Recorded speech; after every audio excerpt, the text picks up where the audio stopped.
ನಿಜ ನಿಜ ಹೇಳ್ಬೇಕು ಜನರೇ, ನೀವೇ ಎಲ್ಲ. ಇದ್ರಲ್ಲಿ ನನ್ನ ಕೈ ಏನಾದ್ರೂ ಇದೆಯಾ? ಇವಳಿಗೆ ಇವನ್ ಗಂಡ ಹೊಡೆದಿದ್ದಕ್ಕೆ ನಂದು ಏನಿಲ್ಲಲ್ಲ. ಕಮೆಂಟಲ್ಲಿ ಹೇಳಿ. ಚೆನ್ನಾಗೇ ಇರ್ತಾರೆ, ಗುಂಡು ಒಳಗಡೆ ಹೋಗ್ಬಿಟ್ರೆ ಹೆಂಡತಿ ಯಾರು ಮಕ್ಳು ಯಾರು ಅಂತ ಗೊತ್ತಾಗಲ್ಲ. ಹೆಂಡತಿಗೆ ನಾಯಿ ಹೊಡೆದಂಗ್ ಹೊಡಿತಾರೆ. ಇಲ್ಲಿ ನೋಡಿ, ಈ ತರ ಹೊಡಿಸ್ಕೊಂಡು ನಾನೇನ್ ಮಾಡ್ತೀನಿ ಗೊತ್ತಾ ಇವಾಗ?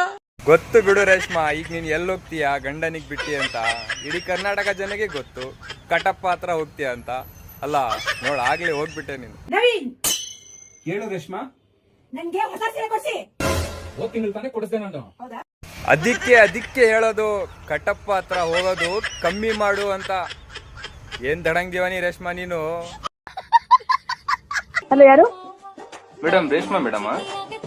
ಹೌದು, ನಾನು ಒಬ್ಳೆ ಬರ್ಬೇಕಪ್ಪ. ನಾನು ಒಬ್ಳಿಗೆ 10,000 ತಗೋತೀನಿ. ನಾನು ನವೀನ್ ಇಬ್ರು ಬಂದ್ರೆ 20,000 ತಗೋತೀಯಪ್ಪ. ಅಷ್ಟಾ ಮೇಡಮ್? ಓ, ನಮ್ ರೇಷ್ಮಾ ನ್ಯೂಸ್ ಅಲ್ಲೆಲ್ಲ ಬಂದ್ಬಿಟ್ಟಿದ್ದಾಳೆ. ರೀಲ್ಸ್ ಆಂಟಿ ರೇಷ್ಮಾ 10,000 ರೈಟು, ಯಾರ್ ಬೇಕಾದ್ರೂ ಮಾಡ್ಕೋಬಹುದು. हे भगवान तेरी लीला अपरंपार है. ಏನು ಬೇರೆ ಏನಲ್ಲಪ್ಪ, ಪ್ರಮೋಷನ್. ನೀವು ಸರಿ ಇಲ್ಲ ಜನರೇ, ನೀವು ಏನೇನು ತಿಳ್ಕೊಬಿಡ್ತೀರಾ. ಆ ತರ ಏನಿಲ್ಲ, ಪ್ರಮೋಷನ್ ಅಷ್ಟೇ.